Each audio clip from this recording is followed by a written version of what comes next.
Hello and welcome to Property Matters, a weekly discussion on all matters property designed to be of interest to anyone who has an interest in property. And Property Matters is sponsored by Fairview International Property Consultancy and Town and Country Property Auctions London Limited. Obviously, we love it as a discussion when you get involved, so please don't be shy. Put something in the comments if you have an opinion on any of the topics that we're discussing today.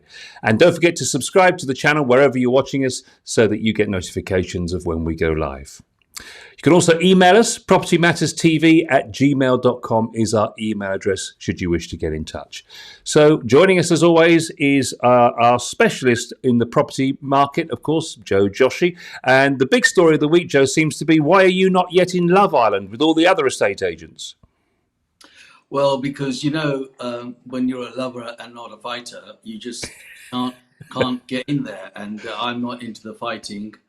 There's just no room for me. And, that sort of the bitchiness and the stuff that comes through in Love Island, it's just not for a smooth operator like me, Paul. So yes, I think there's two in there now, I think.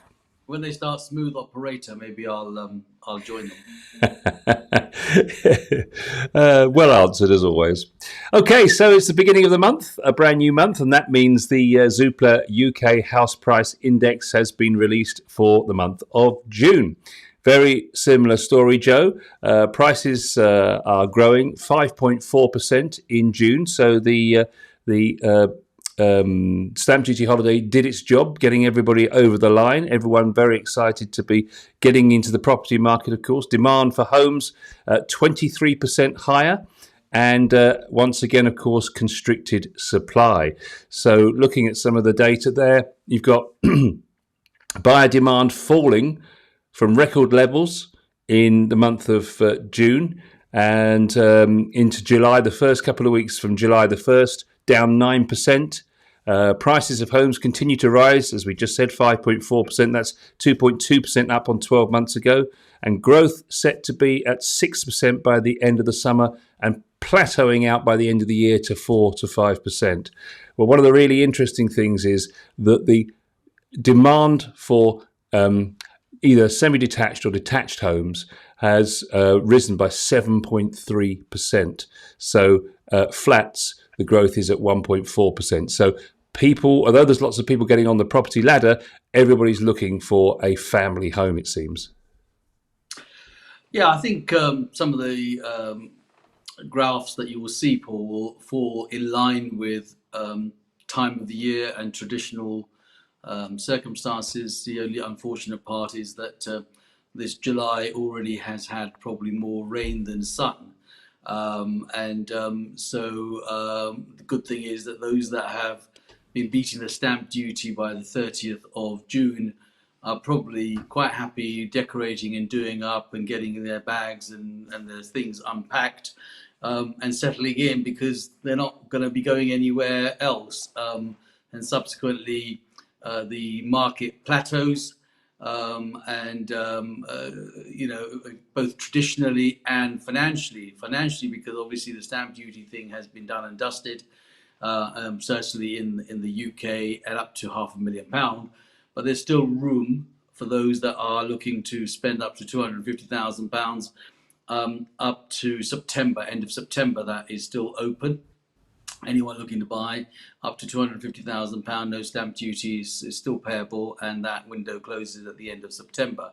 But because we are at the time of the year where we are, normally kids come off school, people tend to have time to go away and book their holidays. And this year, the sun is not shining as much and we're not able to get abroad. So most people are unpacking and probably taking their eye off the ball in terms of moving home, because they're now already settled. It's interesting your point about the houses as opposed to the flats, and I think the houses have been driven into the market primarily because of the pandemic. That kind of made us stop and think about what we wanted to do, and I think that sort of race for space and having the garden and a bit more room in the house, hence the semi-detached property, then the terraces and so forth, and detached properties, especially detached ones, have gone up quite a lot in terms of percentages because that demand has obviously outstripped the supply of what is available. The older properties are probably getting a better value than they are, particularly the new ones. The reason for that is that new properties are always built to the max now. So every developer, will take up to even loft level, and put a house with maybe a master bedroom in the loft, so forth. So there's no real growth. Whereas in the older houses, they've still got a space where they can actually dump their stuff in the loft, or potentially have a garage, or which they can build above or around the back. But now the gardens are no more than a postage size stamp, and so they're designed to be able for people to move probably much more regularly, though that may become challenging as always because of the way house prices tend to go up. But traditionally, it used to be 5 to 7 years. Everyone would move once they get into an older style property and they can expand and extend and so forth. I think they end up staying a bit longer than they plan to. But so the house prices and the houses have been of high demand. The reason why the flats are probably not getting as much is because it is largely for two particular aspects. One is first-time buyers, and the second is for investors to rent. And those have been slightly slow off the mark probably in the pandemic, because a lot of people stayed put because they just couldn't afford to, or couldn't, under the circumstances of the pandemic, move. The laws changed a lot during that period.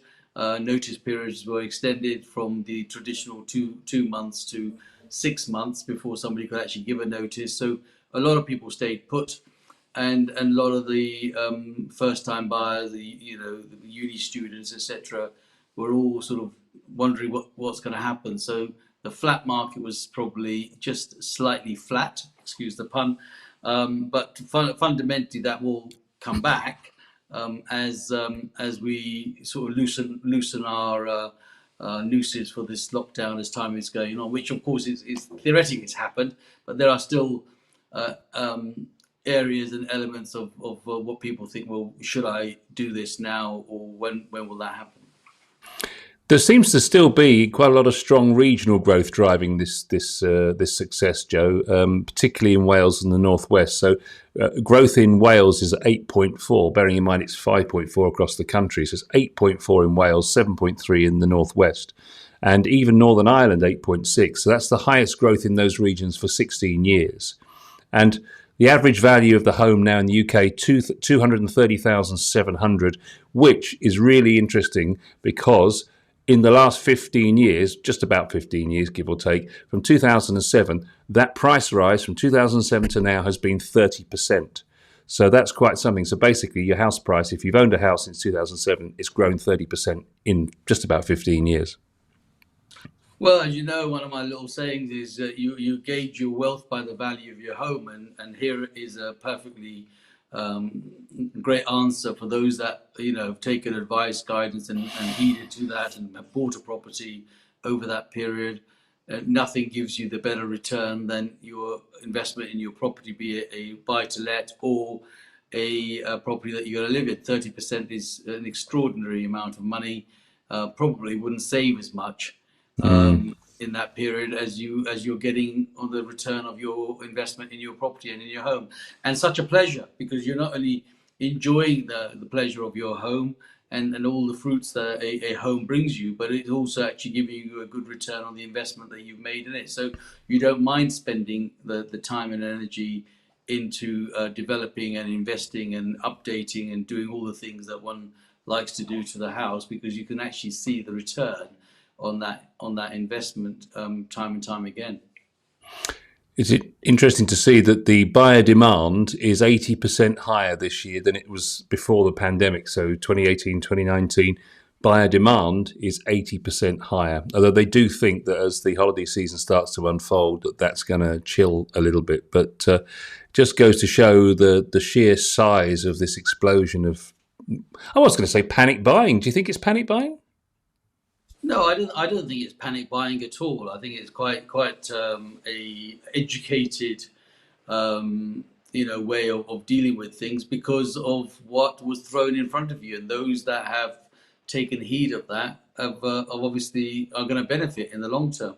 Going back to your earlier point, an area that I didn't actually answer, and that's the growth areas of Northern Ireland, Wales, and of course Northern England. And primarily that is because all of those areas are having a higher growth because A, there's still the opportunity of saving stamp duty costs, and B, because of the way people started to work, they can afford to travel further afield, and you get a tremendous amount of value for money. I mean, I've seen some of the properties that people have been buying and moving, and you can almost in some parts of the country get a small holding and have a pretty much a country way of life. When you can buy something in Wales, for argument's sake, or in Northern Ireland. So those areas are being motivated for growth, and so the government and the pandemic has driven people to areas that they probably traditionally would never even look at because it was just too far out of reach, didn't want to go there, didn't offer the things that they wanted to offer. But now all of a sudden they have that flexibility, and the employers have had that flexibility where they can actually say you could actually work from home maybe 2-3 days a week and not have to travel into the offices. All of those things have made those areas more attractive as well. It's interesting to see on the screen there the demand up 23% year on year and the number of sales up 22%. Well, that's kind of what we know, but still the demand or the stock, the available stock is still 25% lower than the average 2020 levels. Is there anything the government or indeed agents can do? How do you address the lack of stock? I think the government can address quite a lot of that, both nationally and regionally. And that is by looking in their own cupboard, Paul, because a lot of local governments have properties that are not being brought into use. And there are two reasons for that. One is pure laziness, because you can always go forward and look at something new, but actually it's harder to look back and say to yourself, actually I've got this stuff in my cupboard that I could probably reutilize and reinvent and revisit. And the national government also has the same issue. They have got assets all around the country that they could actually bring back into use or recycle, both government-wise and some of the national divisions, like your military, your all of these areas. They got a lot of homes that they provided for these service people, and sometimes it's frightening to see how many places, how many properties are lying empty, derelict, in the hands of the government themselves, which they actually, if they put some money behind it, instead of putting money behind new schemes, look at to recycle some of the old schemes. They've actually got quite a lot of stock that they could probably bring back into use. And often you'll see, and I'm pretty certain, if we get some feedback from some of our people, you'll see that people live near neighborhoods where they know of properties that are lying there and boarded up and hoarded up and derelict and not being used, and they belong to the council. And you often wonder, why the council says, you go to the council and say, I want a home. They say, but not on our availability. Yet there's 1-2 doors away from you that they own and they haven't bothered to do anything with. So I think they could actually do a lot from just looking in their own cupboard and revitalizing their existing stock. They actually will win a lot of brownie points also with the locals, because it tidies up an area that becomes deteriorated and destroyed and vandalized. And when it attracts vandalism, it also downvalues the other neighbors' properties in that area too. So they could do a lot of win-win situations, but unfortunately, councils are not managed by people that always live within that area. Councils are often managed by people that are not got nothing to do with the area. They come in and take a job, and it's just a job for them. So as long as they do with the bits that they're asked to do, they will deal with it. But if councils were employing people that actually lived in the area and had a feeling about their area and wanted to, seriously do something for the area, I think they'll be quite surprised how much they've got in their own cupboard that they actually can bring back to life. So I think we can actually shorten that stock quite a lot. And that completely is complete in line with like highways or waterways or lots of other things that are government owned, you see, because if you travel up and down the country, some parts of the country they're going to be widening roads, so all of a sudden they buy the whole road and then they sit there doing nothing for years and years until somebody else, and there's normally one property that is stopping everybody else developing or doing something because they're just not selling it, or they don't want to move, or that person hasn't passed away, or they haven't found who the owner is, or they're just asking too much money. And that one property could ruin the whole area because they can't get their act together. So sometimes I just find it's very frustrating to see. I travel around the country quite a lot, as you know. Apart from enjoying the work that I tend to do and travel around the country, I often come across lots of sites and I think to myself, why has somebody not done something with that? And ironically enough, it's normally owned by a parish council or a local council or some charity, and it's just deteriorating. So I think there's a lot of stock that they actually could bring back to use. And I'd be interested to get any point of views from any of our viewers as to whether they in their neighbourhood have such properties that they've seen, and I think it's almost worth getting a petition up and saying, why don't they use this and stop moaning about the fact that they haven't got houses? Yeah. Put it in the comments below if you would. Just on the screen now, Joe, you might be able to see the graph as proof of the growth over the last just under 15 years, 14 and a bit years. So in December 2007, your average house price was 177,300. Now it's 230,700, represents 30% higher on our previous peak, which of course was just before the crash of 2008-9. So that's there it is in black and white. And as you know, my graphs don't lie, Joe. And there is the demand. Sorry, I beg your pardon. There is the price growth for houses outstripping flats. So you can see there that the flats in Wales up 0.9%, but 10% growth in prices on houses. And you can see, so the black lines represent the house price increases, and the purple, the flat increase. Interestingly, just look at Scotland, second from the end there, whereby there hasn't been a lot of difference between the flats and the houses, which is really interesting. Have you any idea why that may be? It seems to buck the trend somewhat.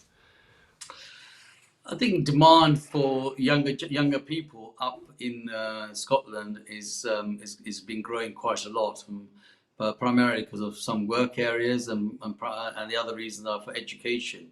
So because they do offer a different flexibility in terms of potentials for unis, accommodation and so forth. So I think there's a huge demand for the younger people to go out in towards Scotland.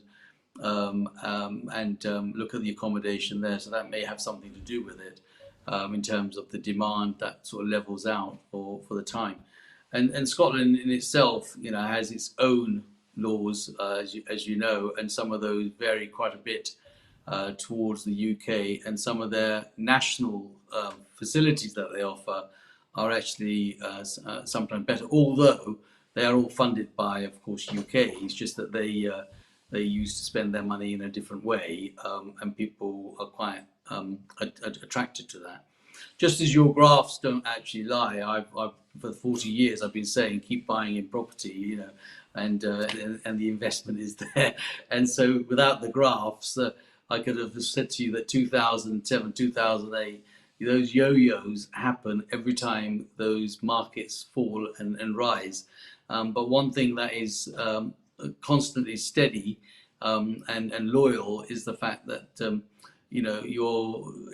there's nothing like safer than houses. Bricks and mortar is the right way to be comfortable and be secure, and that is the biggest attraction of the United Kingdom, not just for people that live within the UK, but also internationally. The number of people that invest and wish to invest and arrive here at our shores year in, year out, no matter how many times we change the rules and the games, there is never a shortage of the next person sitting in the queue to come into the United Kingdom. Probably because the process for buying a house in this country is a lot more stable and reliable and trustworthy, if you can call it that, than it is in a number of other countries in the world. It is very, very much so. If you buy something, there's a land registry document that says that you have it. Of course, there's a mortgage lender who has the lion's share until it's cleared. But it is very, very clear. It's very, you know what you're getting, and that is an envy of the world. When I compare that to places like India, for example, you have no security of tenure, and there's no law there, and the only law is whatever the local law is going to be, and they go along with that. And so many of my clients over the years have invested in places like India, and now would just love to sort of get rid of their interest there, because the kids are never going to go back. That investment is a complete waste of time and money, and if anything, they're probably never going to get it back, because the tenant there is probably occupied it and he knows that you're not coming back and he's going to stay put. Whereas here, if any of those things were to happen, there is a law that says you have to leave or you have to move. So I think yeah, we're very fortunate in the sense that people know that if they put their money here, it's sound and secure. Last column on the right there, Joe. Again, another buck to the shape and the trend is London, of course, where the demand for flats actually fell during a boom by 0.5%. So people were just not interested in central London flats, it seems.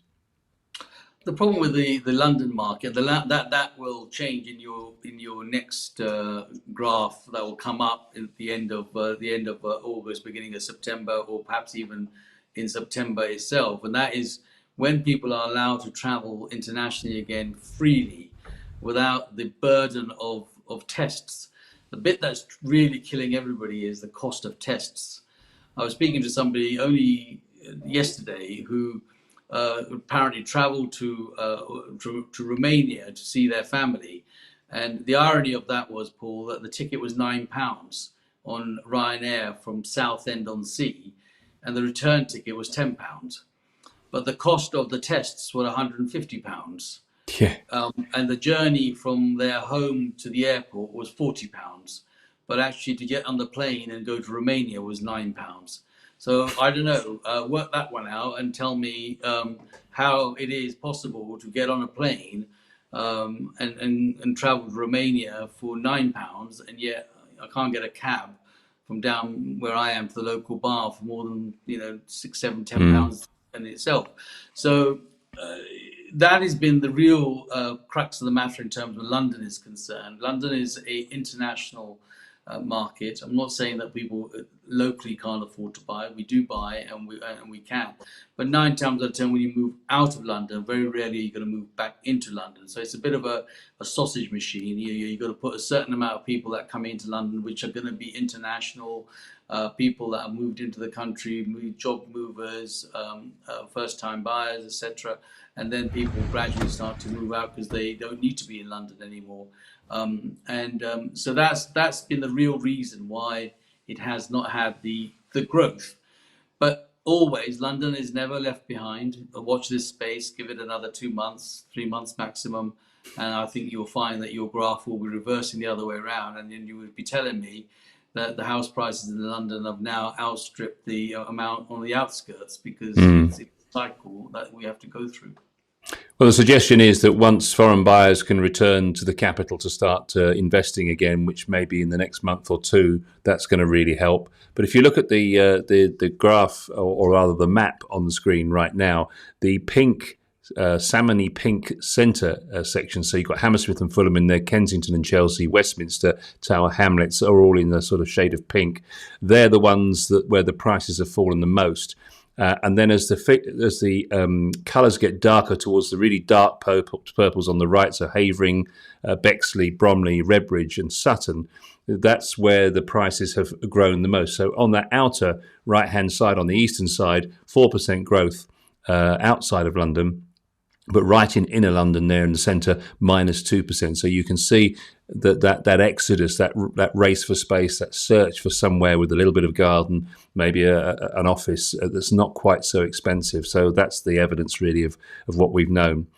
And lastly on this, really, Joe, they reckon that this year, 2021, there will be 1.5 million completed transactions by the end of the year. Just put that into context of 2020, there was 1 million last year. So another 500,000 homes have changed hands or will have changed hands by the end of 2021 compared to last year. So it's been a busy year. Yeah, undoubtedly, it's been a busy year, and as we've covered before in our comments, people have had the surplus cash in order to be able to sort of rethink their strategy, primarily because they've not been able to go out. Obviously, that's going to change gradually as time goes on, and people will be out to their local bars and restaurants and so forth. But certainly, the last 18 months has given them enough to be able to say to themselves, well, hang on a minute, I can actually invest this money that I have not been able to use into the property market and get myself on the first run of the ladder. And subsequently, another 500,000 people have added to that list. It may not be as many as 500,000 in the following year to run. It may be a lesser number of people, purely because, but then the value may be higher. So there'll be another different type of move that will happen, because that will be the growth to the different types of homes. So it may not be always determined by investors and first-time buyers. It may be that some people will want to upgrade to a slightly bigger house, and so the volume may not be there, but the value may be there in the time to come. They might look at a £1.5 million house as opposed to a £500,000 house in their next growth. So you may not get the units, but you'll certainly get the amount. Looking forward to the end of the year and how things might look, they're suggesting that there will be house price growth of around 4 to 5%. It's currently running at 6, of course, or about 6 at the moment. That's the peak that we're in right now.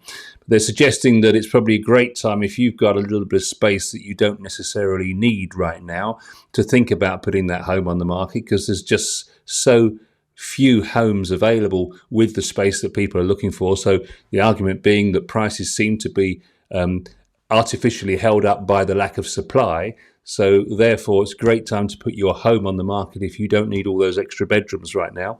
And they're saying that London is, as we just discovered, a 2-tier market at the moment. So that's going to change as the year goes on. But in truth, they're saying really it's going to be more of the same, and prices are just going to wane slightly as we go towards the end of the year. But it's still going to be an amazing year in terms of the property industry and the property market. Is that a view you share? Yeah, I've no doubt in my mind that the housing market will sustain. It will cool off a little bit, and there will be a correction in the marketplace as opposed to a downturn in house prices. Everybody will determine that in a different places. If you want to be a pundit that says, house prices are going to fall, then that's what they're going to do. But really, they're not going to fall. They're just going to get themselves corrected, because the demand and supply situation will change. And whilst the demand has been high and the supply has been limited, of course, house prices have been shooting up. Over the next 3 to 6 months, they will have a correction. So the 10% hike that we've got this year, for argument's sake, may be 5% in the following year. So it will sort of slightly taper itself out. That doesn't mean to say that house prices are falling. But there will be media who will convert, and of course it makes great news when you put it on the front page. House prices are falling in London. They're not. They are correcting, because it's been what's been driven by the supply and demand. But of course it sells better when you say house prices are falling, because everybody. So I've been having people around me for the last 40 odd years saying, Mr. Joshi, I'm waiting for house prices to fall so that I can buy my next house. And they've been waiting for a long time, and then they say, I wish I'd actually listened to what you'd said 10 years ago, and by now I would have made 40, 50, 60, 100,000 pound, maybe 200,000 pound increase on my property. If you look at the 2007 graph that you showed to the current, that just tells you how much money they would have made had they listened over that period, just in terms of the investment that they do. So, over 50,000. 250,000, Well, so, over 50,000, sorry. Yeah, sorry, over 50,000. But, at the end of the day, that's still a lot of money. 50,000, £50,000. 5,000 is a lot of money in the grand scheme. But £50,000 is a lot of money. So people will continue to do that. I think, you've got to continue to buy and invest. It will taper off. There's no doubt about it. It's not such a bad thing. Sometimes it's quite good to cool it off a little bit. to get it back warmed up again. Because if it's too hot, eventually it becomes too hot to handle, and it will drop. It will drop drastically. But if it cools off, then there's a chance that everybody's going to be a steady Eddie in this. Let's just take a look at what Property Mark is saying. Property Mark always have a great look at how the agencies are performing. So this is really what's been going on inside the agencies up and down the country. And they had a record number per branch of sales of 12 sales per month for each branch on average in the month of May, which was a record. Fell to 11 in June, so that's just what we've seen indicated elsewhere. But there's some real interest in the detail here, Joe. I just wanted to share with you. 40% of the homes sold for more than the asking price, and we did cover things like gazumping last time. And that was a significant increase from 33% in May. So basically, this lack of stock is really causing the issue, because people simply want to get these homes with the space. So they're prepared to go over the asking price even more in June. Although we're not selling as much, people are more and more desperate, it seems, to get their signature on the dotted line. And further than that, the figure of the average number of sales, which I said was 11, is the highest since June 2017, where it was also 11 per month. And first-time buyers are 27% of the market in June, which is interesting. Yeah, I mean, those figures don't tend to lie a great deal. But the only aspect that you have to consider in all of those figures, Paul, that whilst there's 11 or 12 sales per month, you've got to work on a 50% fall-through rate. Not every one of them are going to actually, end up in a result for one reason or another. We'd like them. If I was doing agency today myself permanently, I would want all 12 of them to go through every month. It would have been fantastic. But I know for a fact that certainly 50-60% is what you are actually going to end up with. And so there will be a level that will fall back in terms of the numbers per branch, per area, per week. So Property Mark are a stable, finder of this kind of evidence, and agents are doing as really, really well. But the main thing is that there is still going to be a supply and demand, because we're not building them as quickly as we'd like to. There's always red tape to do that, and as we've discussed earlier on, there is surplus stock sitting there which has not been revitalized, and in a funny sort of way, from a selfish point of view, long may it continue, because the day they bring it up to line, this discussion of an investment in property and it being a good result and a good thing for those people actually would not become a discussion, because all of a sudden everybody would have a home, so nobody would want to be looking to buy anything, and there won't be nothing to moan about, and there wouldn't be any stock that we wouldn't have. So Property Matters will no longer need to come in and do a little show to talk about these things. You would miss out on your graphs, and I'd miss out on moaning at you about it. So, thank God there is a shortage in some cases, but I think the shortage is, in numbers it does work, but in reality it doesn't, because not everybody they love to be able to buy a home. They're just physically and personally and financially are not there yet. So for that reason, they're always going to be behind as opposed to being ahead, let alone be on par. So I think, that's just the nature of the beast. It's not changed for 40 years, and I can't imagine it's going to change that quickly now. Interestingly, the number of people registered with each agent is at a record high. It was a record high in May at 506. It's 426, which is the biggest number for 6 years that are registered with the branch. And they reckon that there are 19 people going after every property on the market right now. So it really is a competitive dog-eat-dog world out there, with gazumping rearing its ugly head, as we revealed last week. Yeah, gazumping is as we said again, it's never going to go away. There's always going to, and gazumping is based not on the buyer's hunger, Paul. It's based on the seller's wish. At the end of the day, the driver of that is always going to be the seller. If somebody offers you more money, you'd be a fool not to want to consider it. There's nothing that stops you to say, I've got a loyalty to this guy. The moral part of it is very small as opposed to the personal and investment part. So Zumping will always rear its head, has done for as many years that I've been in the business, and I think it will continue. There's no law that's going to stop somebody saying, I want to accept more money for my property. It's not going to happen. I wanted to discuss a moral dilemma with you, Joe, because we all know that one of the bugbears of being an agent is the fact that you book a booking for a viewing, and of course there's a no-show. No one turns up. In fact, one agent's decided that he's taking this, he's so frustrated, he reckons millions of lost appointments happen every year. And he's decided there's a business opportunity in this, which is quite interesting. He's basically saying that, well, he set up a website that's basically saying, book through us and we'll charge the person that wants to view £30. Therefore, you as an agent gets the commitment of the £30 and they're guaranteed to show up and not lose their £30, or there's every likelihood they'll show up, put it that way. And they'll then take a commission for doing the service and running the service, and then the rest can go to the charity of your choice. After a few months of giving it to charity, you can make a decision about whether you use that money for the charity, continue to do that, or actually take it and give a discount against a commission from your seller. So I wanted to just touch on this. Is this something that you think would catch on, and how big is the problem in the first place? And do you think it's morally right to charge for a viewing? Good point there, Paul. You're obviously trying to hit a nerve for me. I can see that. So I'll try and be as candidly honest about this. Family show. Family show.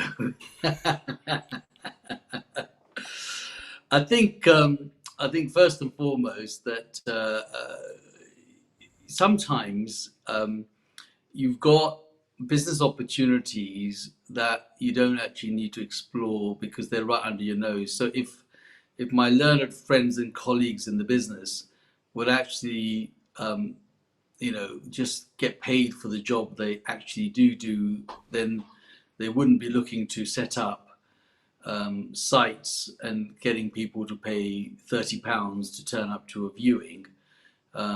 First and foremost, I doubt very much that many people would want to pay £30 to go and do a viewing and then have a penalty.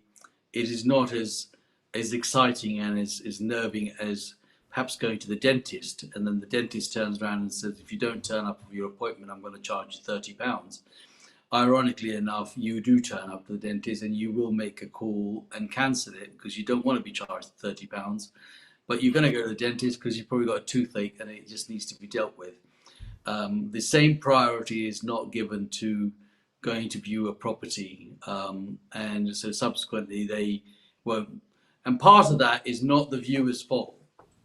Mostly it's the agent's fault, because unfortunately, throughout my time in this journey, I found that agents tend to more than bend over backwards or frontwards, whichever they prefer, in order to try and get someone to do something, and then they find that they're doing it for nothing ultimately.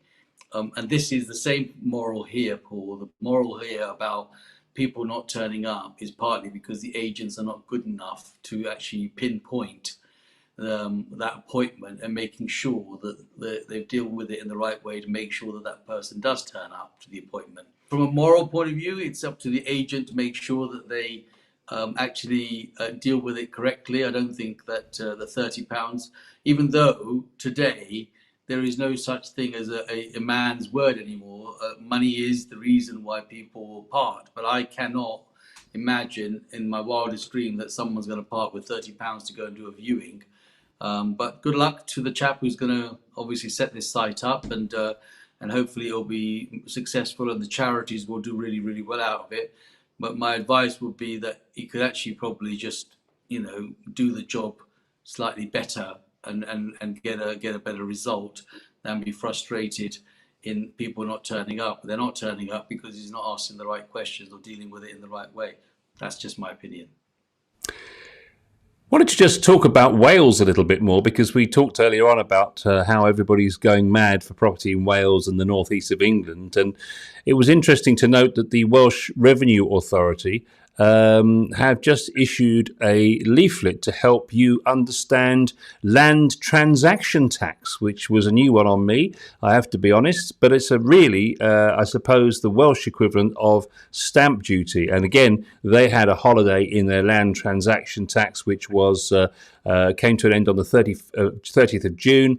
And again, a new rate was set for the 1st of July. So I just thought it'd be very handy just to make that people aware of land transaction tax. And very similar, Joe, to stamp duty. It does depend. The rate you pay does depend on what you're actually trying to do. So if you're buying a property when you already own one, or if you're trying to buy more than one property like a developer would do, or if you're buying a non-residential property, then you're going to pay more land transaction tax. It's pretty much, I would guess, judging by the sound of it, the Welsh equivalent of stamp duty. Yeah, Paul, I think you'll find that this land tax is really just another word, another way of describing the fact that you still got to pay a tax to buy a property. But of course, anyone that is looking to buy a property in Wales should always check the Wales government website and get the right directions and the right terminologies and the right costings. But to cut it long story short, in the nicest possible way, up to £180,000, there is no land tax or stamp duty in Wales. But thereafter, it's on a sliding scale, so it's worth checking. So land tax is another word for stamp duty.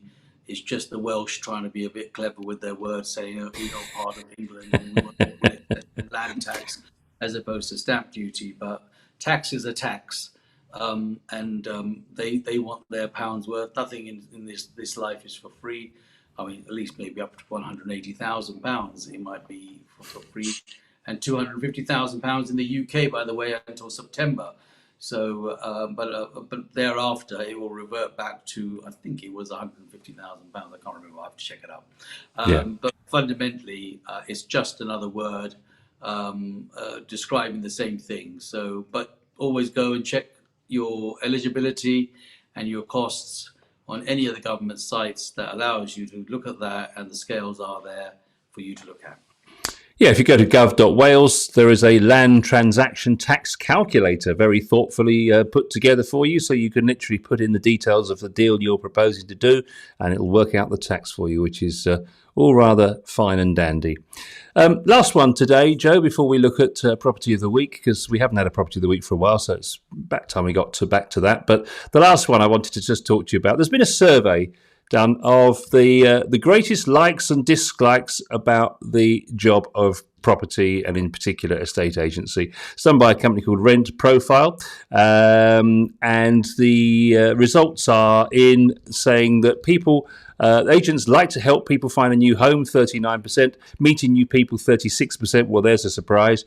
They also like the variety in working with the team at 25%. The things that they dislike the most are the role of complaints and having to deal with rude clients at 32%. Along with admin and repetitive tasks. Would you go along with that, Joe, or have they missed some? No, Fred, I'll go along with that. Because Jack was in there, I don't know who Jack was. So I tend to agree with the percentages in terms of that. For me personally, if you're asking the question, having done for 40 years, I love every minute of what I do. What I love about it is the variety. I think every day is different. I'm up and down the country looking at something different all the time. The deal is probably the bit that really gets yourself motoring, because when you've actually closed and successfully put two people together and it's gone into legals and getting on there, that's probably pretty exciting. Yeah, complaints is always an area that nobody wants. But fundamentally, the complaints come in because of dissatisfaction or not the success from a buyer or a landlord or a tenant. Then, of course, they have to complain. The industry in itself, unfortunately, has never got itself out of that rut of being one of the people that they don't want to deal with. So if you actually did a survey and asked how many people would love an estate agent, you'd probably be right up the Richter scale and say we don't want them. It's the Yeah. same as your motor car sales and your double glazing salespeople and your online sellers and all those things that people don't like. However, without us, there is no success story. And they've moaned about estate agents and property people forever. We've had, I don't know, umpteenth number of people that try and sell themselves privately, and out of 100, you might get maybe 2% that have had a success story and selling it, and they think, oh, hey, I've saved loads of money, I didn't have to use an agent. But a good percentage of them, as much as they hate the idea, need to come back to us because we do take a tremendous amount of strain out of it, out of the process of moving, albeit letting all sales. That may be the case, but the biggest thing of all of them is that the convenience. Today people are working from here, there, everywhere, and someone needs to deal with it in the middle. And I think the biggest gripe is always that we don't want to pay them. But the way I look at it is that when I've looked back in my journey and found that I've helped people for the last 40 odd years buying a property from the time when I sold my first house at 34,950, which was then on the market for nearly £600,000 some 35, 40 years later. The owner and the buyer of that property did very well. And there's no reason why we shouldn't do very well. But, they just forget the journey and say, oh, well, it's all right for me, but it's not okay for them to make money. So it's the same in every bit. You go to a lawyer, they'll probably tell you the same story about a lawyer. I don't want my lawyer, he doesn't like him, but they need him. So we are part of the cog of the system that is required. Many have tried, so many have tried. I can't tell you the number of business opportunities that have been created, even in recent times, where people like Purple Bricks have come along and interrupted the market. But watch this space. Purple Bricks cannot survive at the levels that they do, and as time is going on, they're already beginning to consider putting their fees up and the way they want to bring money in, because it's good to start at a low price, and eventually they're going to come to a level where they just can't sustain it. They're going to bring it up to the level. So I think I love the business I'm in. I love dealing with the people. I love closing the sales. There's nothing I don't love about what I do. Obviously, there's people that moan that they think that we might charge them too much money, but they also forget they also make a lot of money too along the way. But it's convenient. People always forget that part because that's easy to forget. No, I agree with the survey to a large extent. And yes, people don't want to have the complaints, but the only way to really put an icing on that thing is that you must be doing something good for them to complain. Because if you were doing everything amazingly good, there would be no complaints. So something has to be wrong. Let's have a look at our property of the week as promised, Joe. And not surprisingly, as we have a Welsh flavour this week, we're off to Wales, to Howie. Yeah, so Wales is obviously the subject this week in more ways than one. So tax-wise, location-wise, and of course, generally the growth that's been happening in Wales. So here is an opportunity for a developer to purchase a piece of land which has already got planning permission for 11 detached houses on this site. So you can build all those nice houses. We're guiding it at £700,000. It's already got planning permission granted. It's a nice village type of location on a main road, and a detached house. Ultimately finished is an ultimate dream. So when those people have been doing their move for race for space, if you want to call it back to that. And here is a lot of space, and you can certainly race your way all the way to Wales and buy yourself a detached house, built and finished to your kind of taste. If you've got the builder to change the bathrooms and the kitchens and the tiles that you want the way you want them to be, a lot of house for the money. I mean, it's quite surprising that an end product here, you're probably talking about £300,000-400,000, with the same sort of property in an area around London, you're probably going to be talking about £1 million. So a huge difference in values, and great countryside location. So we have that available. Feel free to give me a call. I'd be only too delighted to sell it to you. And a great opportunity it is too. And we have another opportunity, of course, to join us next week for another Property Matters. Thank you, Joe, as always. We'll be back next week with more discussion on all matters property next week on Property Matters.